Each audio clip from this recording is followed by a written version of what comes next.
What would be the grade if you were to grade the overall agency in the last 5 years of being able to examine all of, examine every single container would be an A?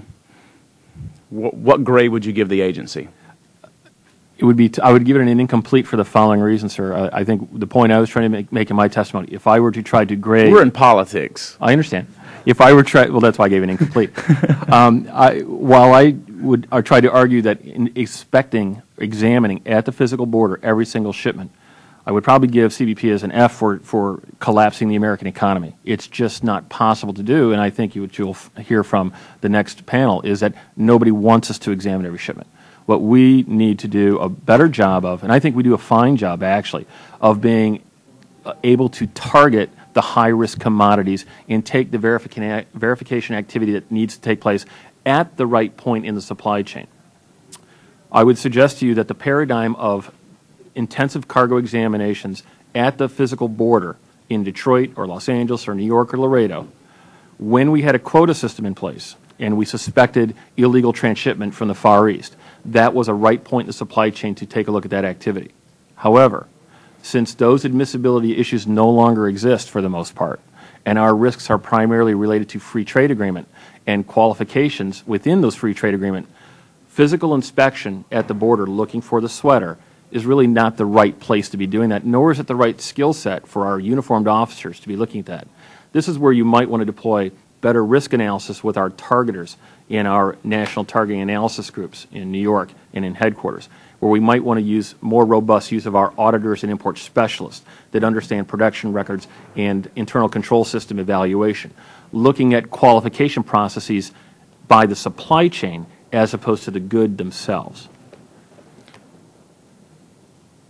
So by not examining, we actually have a national security threat then, by not examining all of the containers. No, sir. We screen 100% of every shipment that comes in here, meaning our targeters take a look at and evaluate for risk every shipment that comes in this country. But we don't examine every container that comes into the country. Right.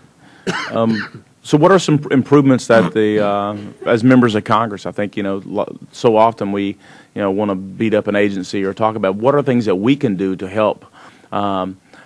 Obviously, national security is at the top of the list, but to protect our businesses and small businesses and entrepreneurs, and especially the textiles, what can we do in order to change the law or to improve the work that's done in order for us to accomplish our goal, which is to protect American jobs? Well, one item that I would suggest, and I try to touch upon, is sort of an evolution into evaluating our trade work along a supply chain model as opposed to the tangible good model. I think what we use in Customs and Border Protection, certainly for security, is trying to evaluate the entire supply chain. From the point the container has been stuffed abroad to the point it's here, we would like to evaluate who has control of the goods all along the way. Certainly in the arena of import safety and intellectual property rights, you're seeing that take greater hold as well. That while the goods are important to evaluate that they are in fact safe, it's also important to know the players involved throughout the supply chain, that they are upholding their obligations each and every step. And I think there's a lot of promise in a lot of our trade enforcement actions if we evolve into that direction as well. One of the issues that I try to point out, and certainly having some discussions with some of our distinguished members on the next panel, is understanding how complex the supply chain process, the manufacturing process when it goes abroad, so for example to CAFTA countries, and how much work goes within those countries. Do we have the right visibility and traceability within those countries? It probably doesn't exist today. But I think a way to address that is using a supply chain philosophy as a complement to our traditional enforcement methodologies to get more visibility and more accountability for some of our trading partners abroad. So what happens when you get, say, a container of sweaters that comes in, and you've seen that they're trying to dodge the tariffs, or that it's improperly imported? What do you do with that container? Depending upon the violation, let's hypothetically say it's been misclassified and they should have paid a higher rate of duty. What we'll do is we'll issue them a bill and make them pay a higher rate of duty, but the sweaters go on their way and enter the stream of commerce in the United States. If it's illegally marked, we may require them to issue put put the proper marking on the goods, or perhaps we'll even seize the goods in those circumstances.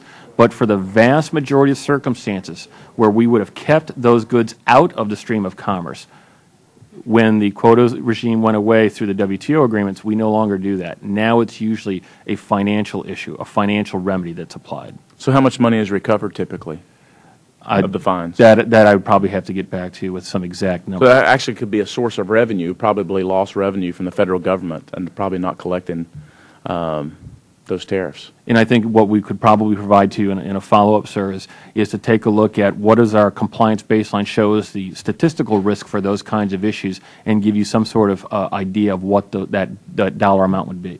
So if someone, oh, go ahead. But I was going to say, in our larger compliance measurement program, this is not textile specific, but all imports, is that we find that we collect 99% of the duties that are owed through a statistical baseline measure that we've had in place since 1995. So while there might be several $100 million at risk from time to time, given the $30+ billion we collect in revenue, we're not seeing revenue underpayment as a significant risk just yet. Okay. This time I'll yield to our ranking member, Mr. Lukemeyer.